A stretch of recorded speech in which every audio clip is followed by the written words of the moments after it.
नमस्कार दोस्तों, स्वागत है आपका हमारे चैनल मन की आवाज़ में। आज की कहानी आपको कैसी लगी कमेंट करके हमें ज़रूर बताएं और लाइक और सब्सक्राइब कर हमारा प्रोत्साहन बढ़ाएं। आज कुछ ज़्यादा देर हो गई।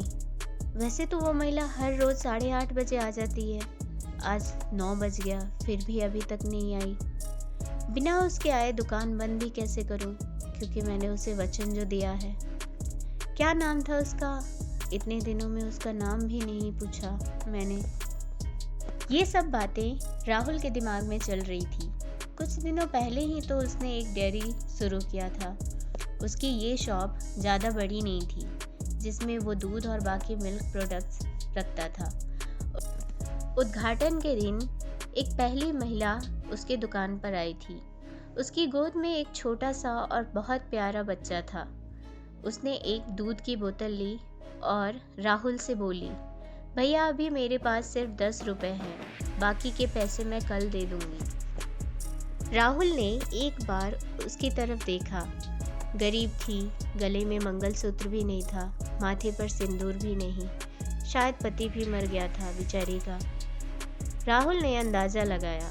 पुरानी मैली साड़ी को कई जगह रफू किया हुआ था, माथे से पसीने की बूंदें बह रही थी। फिर उसकी नज़र उस मासूम और प्यारे से बच्चे, जिसके मैले चेहरे पर एक निष्पाप हंसी थी और अभी अभी आए 2 दांत उस हंसी को 4 चांद लगा रहे थे। राहुल मुस्कुराते हुए बोला, कोई बात नहीं बहन, कल पैसे ना हो तो भी चलेगा, आपके पास जब हो तब आप मुझे दे देना। फिर वह महिला वहाँ से चली गई। अगले दिन वह महिला पैसे लेकर डेयरी पर आई और वह पैसे राहुल को देने लगी। राहुल ने पैसे लेने से मना किया और बोला, नहीं बहन, मैं ये पैसे नहीं ले सकता, क्योंकि कल आपने मेरी बोहनी की थी और मुझे 2000 का फ़ायदा हुआ। आप मेरे लिए बहुत लकी साबित हुई हैं, इसलिए यह पैसे मैं नहीं ले सकता। राहुल की कही इस बात से उस महिला को बहुत ज़्यादा खुशी हुई, क्योंकि इतने सालों के बाद किसी ने पहली बार उसको लकी कहा था, वरना पति के मौत के बाद तो उसके ससुराल वालों ने भी उसे पनौती कहकर घर से निकाल दिया था। महिला ने राहुल से पूछा, भैया रात को कितने बजे तक आपकी दुकान खुली रहती है? राहुल ने कहा, 8 बजे तक बंद कर देता हूँ बहन। राहुल का जवाब सुन महिला का चेहरा उदास हो गया। राहुल को यह समझते देर नहीं लगी कि उसने पूछा क्यों। कोई समस्या है शायद। अपने बच्चे और अपना पेट पालने के लिए मैं 2 घरों में झाड़ू लगाती हूँ, बर्तन भी धोती हूँ।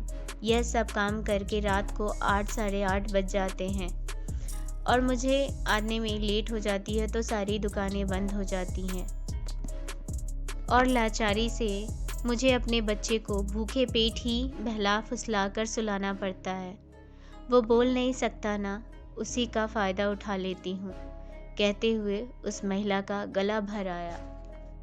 महिला की बातें सुन राहुल को बहुत बुरा लगा। फिर भी वह अब बोला, आप चिंता मत कीजिए बहन, बिना आपको दूध की बोतल दिए यह दुकान मैं बंद नहीं करूँगा, लेकिन मेरी एक शर्त है।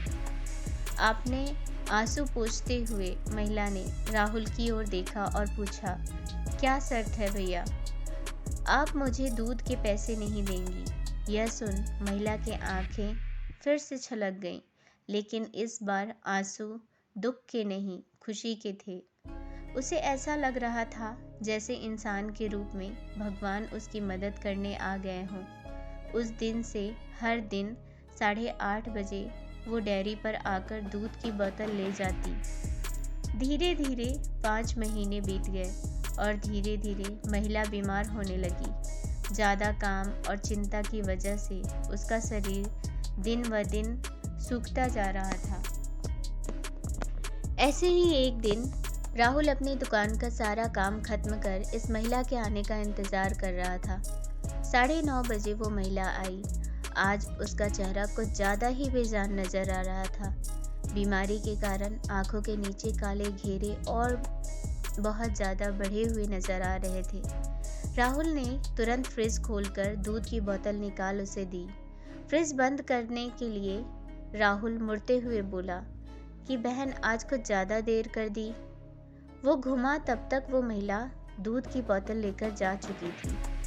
उसने सोचा आज ज़्यादा देर हो गई है, इसलिए वो जल्दी चली गई। बेचारी का बच्चा भूख से रो रहा होगा शायद। राहुल ने दुकान बंद कर दी और घर चला गया।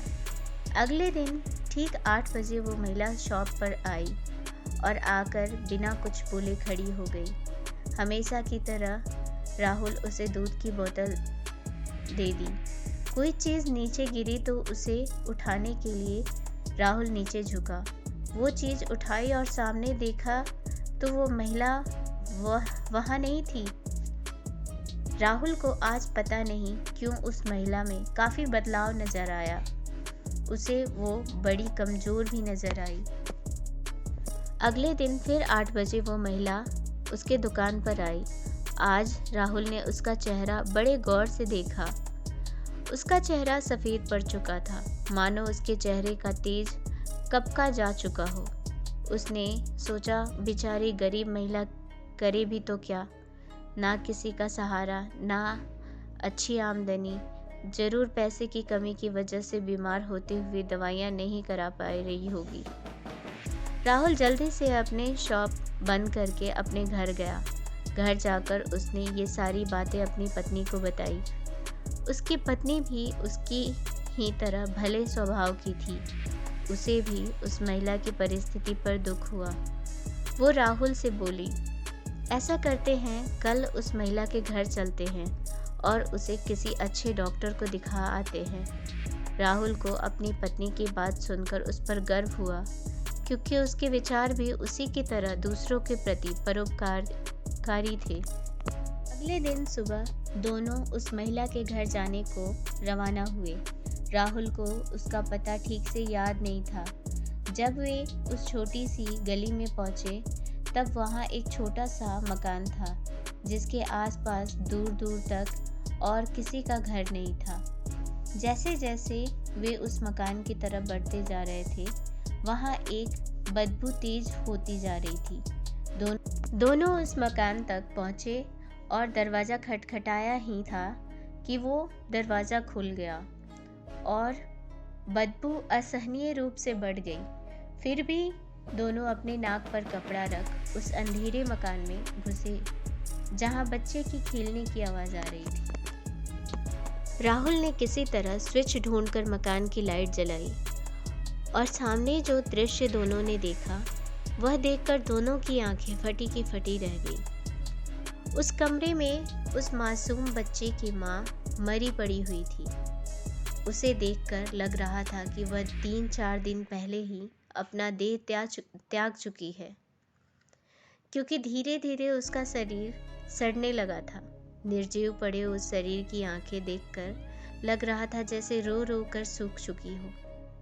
निर्जीव होते हुए भी उस महिला की दोनों आंखें अपने बेटे को ही देख रही थी। उसका बच्चा भी अपनी माँ की आंखों में देखकर खेल रहा था, जैसे उसे लग रहा था कि माँ उसके साथ खेल रही है और उसका पूरा ध्यान उसी पर है। वहीं पास में ही दूध की 3-4 खाली बोतलें पड़ी हुई थी। यह दृश्य देखकर राहुल और उसकी बीवी दोनों अचंभित रह गए। दोनों के रोंगटे खड़े हो गए। राहुल को अभी भी विश्वास नहीं हो रहा था कि एक मरी हुई माँ अपने बच्चे के लिए उसके पास से दूध लेकर जाती थी। राहुल ने और उसकी बीवी ने उस महिला का विधिवत अंतिम संस्कार किया और उस बच्चे को राहुल ने अपनी बीवी के हाथों में रखा। उसने भी उस बच्चे को बड़े प्यार से ले लिया और दोनों ने उस बच्चे को गोद ले लिया। राहुल को अपनी पूरी ज़िंदगी यह ध्यान रहा कि उस बच्चे की माँ अभी भी उसके साथ ही है और उस पर नज़र रखे हुए है।